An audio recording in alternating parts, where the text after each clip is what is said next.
Hello बच्चों, आज हम पढ़ेंगे इतिहास का लेसन नंबर 2, प्राचीन विश्व की प्रमुख सभ्यता।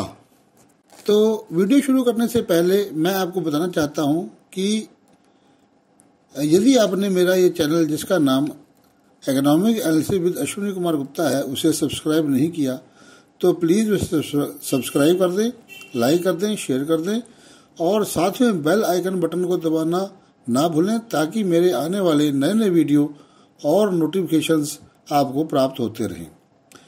तो शुरू करते हैं वीडियो, जिसमें हम पढ़ेंगे आज मिस्र की संसार को क्या देन है, मेसोपोटामिया सभ्यता, और इसके अलावा यूनान सभ्यता के बारे में भी हम चर्चा करेंगे। तो शुरू करते हैं वीडियो। मिस्र की संसार को क्या देन है? तो इसका उत्तर है नंबर 1 कैलेंडर। मिस्र ने विश्व को 365 दिन का एक वर्ष तथा कैलेंडर प्रदान किया है। दूसरा है विविध आविष्कार, जल घड़ी और सूर्य घड़ी आदि विविध आविष्कार किए। औषधियाँ, मृतक शरीर को शताब्दियों तक सुरक्षित रखने के लिए रासायनिक लेप और 600 दवाइयों के नाम की सूची भी मिलती है। और चौथा आता है एक ईश्वरवाद। मिस्र ने एक ईश्वरवाद विचारधारा का प्रचलन किया है। अब पढ़ते हैं मेसोपोटामिया सभ्यता।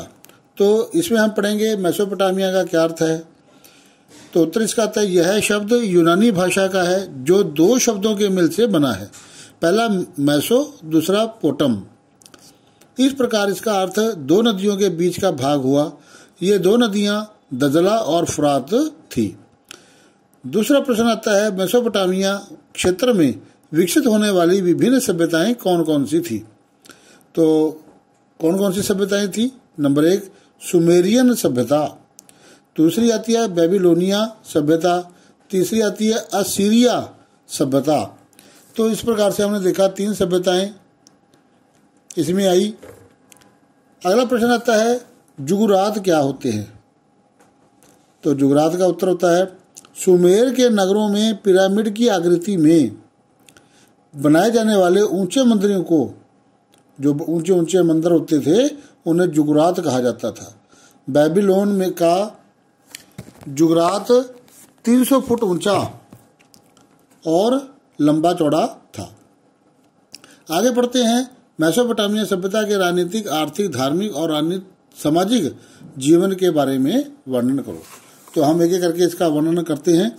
पहला आता है राजनीतिक जीवन। मेसोपोटामिया सभ्यता में शासक निरंकुश होते थे। शुरू में यहाँ प्रजातांत्रिक व्यवस्था होने के साक्ष्य भी मिले हैं, लेकिन बाद में राजतांत्रिक व्यवस्था स्थापित हो गई थी। मतलब जो राजा है वही राज करता था, प्रजा लोकतंत्र नहीं था। शासन चलाने के लिए राज्य को कई भागों में बांटा जाता था।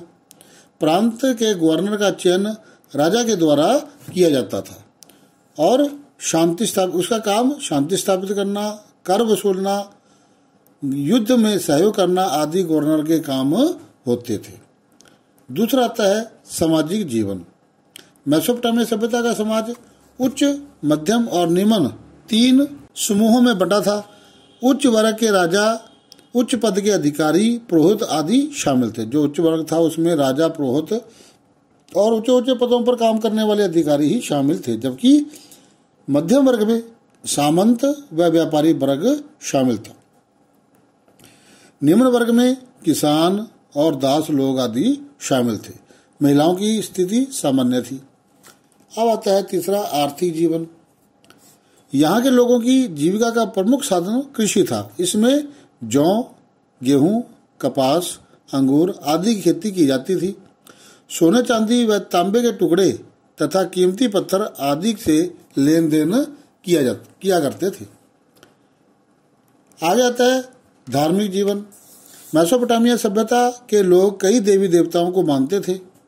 इसके अलावा वे नदी, खेत, वृक्षों, पहाड़ आदि की पूजा किया करते थे। पूजा करने के लिए उन्होंने मंदिर बनवाए। आकाश का देवता अनु, चंद्रमा सिन, प्रेम की देवी इश्तर, प्रलय का देवता नरगल, कृषि का देवता तम्मुज आदि देवताओं की पूजा किया करते थे। ये जो है उस समय के देवी देवताओं के नाम थे। आगे बढ़ते हैं हम यूनान सभ्यता। यूनान सभ्यता का प्रश्न आता है, यूनान के इतिहास को राजनीतिक दृष्टि से कितने भागों में बांटा जा सकता है? तो इसको 3 भागों में हम बांटते हैं इसका उत्तर में। तो पहला है होमर युग, जिसको हम अंधकार युग के नाम से भी जानते हैं। वो 1200 ईस्वी पूर्व से 800 ईस्वी पूर्व तक था। दूसरा आता है नगर राज्य युग, लोह युग के नाम से जानते हैं, 800 ईस्वी पूर्व से 500 ईस्वी पूर्व तक।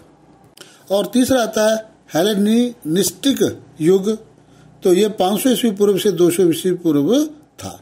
तो इस प्रकार से हम यूनान सभ्यता को 3 भागों में बांटते हैं। थैंक यू, धन्यवाद। तो बच्चों, यदि आपको मेरा ये चैनल जिसका नाम economic analysis with Ashwini Kumar Gupta है को सब्सक्राइब नहीं किया, उसे सब्सक्राइब करें, लाइक करें, शेयर करें और साथ ही बेल आइकन बटन को दबाना ना भूलें ताकि नए नए नोटिफिकेशंस आप तक पहुंचते रहें। धन्यवाद।